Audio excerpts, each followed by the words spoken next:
Hello everyone, it's me again,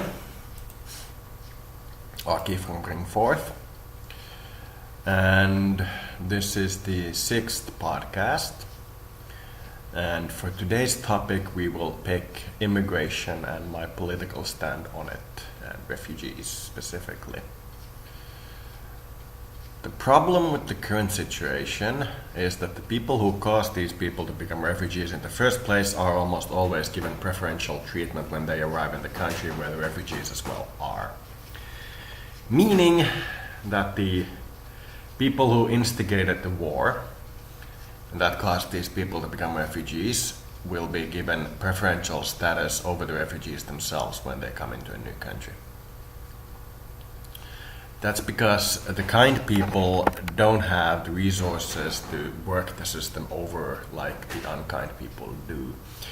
So we get a lot of immigrants that are actually peaceful and calm, and then the minority does the same thing they did in their own country, and the war continues over here. And the state facilities for the most part don't have the resources to understand what's going on. They don't have the wherewithal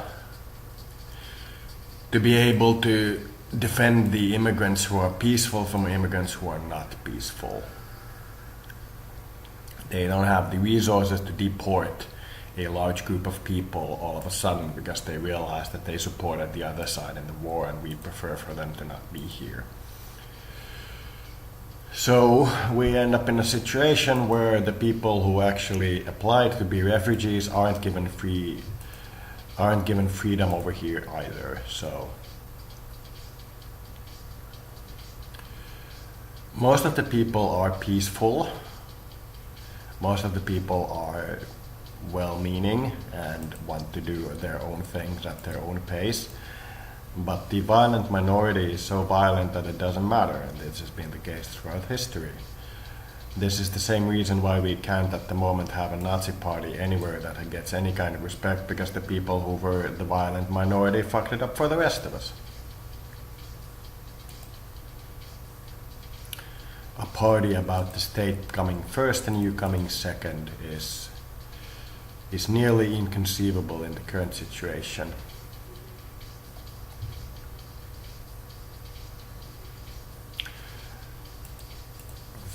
For example, I support getting about 5,000 to 2,000 immigrants into Finland every year instead of the 65,000 immigrants we get every year.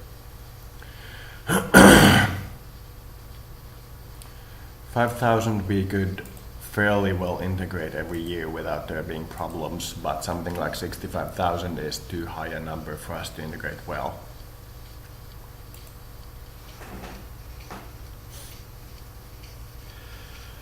So countries like Sweden, who have brought in a lot of immigrants, are seeing the continuation of the immigrants' wars. They are continuing the turf wars they had in their own country about their own things, and the state is essentially powerless to stop them. And these wars have fairly little to do with the local population. They have to do with actually telling the immigrant population that they have no rights, that they will be used like they were in the previous country. The fact that the native Swedes are just getting in the way it's inconsequential. They happen to be in the way. The immigration population of the violent ones will make sure that the other side of the war, for the sake of actually wanting to win the war at home, understands that they can't run away.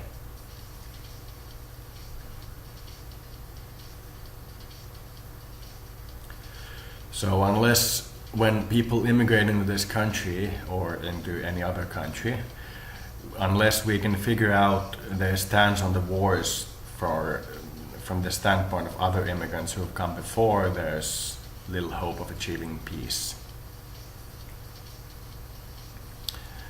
But until the world birth rate in these developing countries also reduces to 2.1, we need to take immigrants from them, because our own birth rate, even with a ridiculously pro-birth philosophy, is well below 2.1, which is commonly called the civilization renewal point. You need at least 2.1 children per woman for the civilization to renew itself. And immigrants that move into this country are usually from a lot higher birth rates, but in a few generations they drop into the mainstream and have the same 1.4 as everybody else, or give or take. So as we get immigrants from these countries and their countries development actually reduces their birth rate, we will eventually see a planet where the birth rates are universally below 2.1, and then the population starts to decline.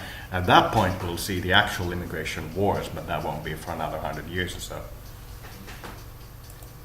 As the worldwide population is now capped, and the thing that's reducing birth rate the most is having nations and armies. So nations will be becoming extinct at that point, or some of them will anyway. Until then, there are still regions where the birth rate is high enough to support the rest of us.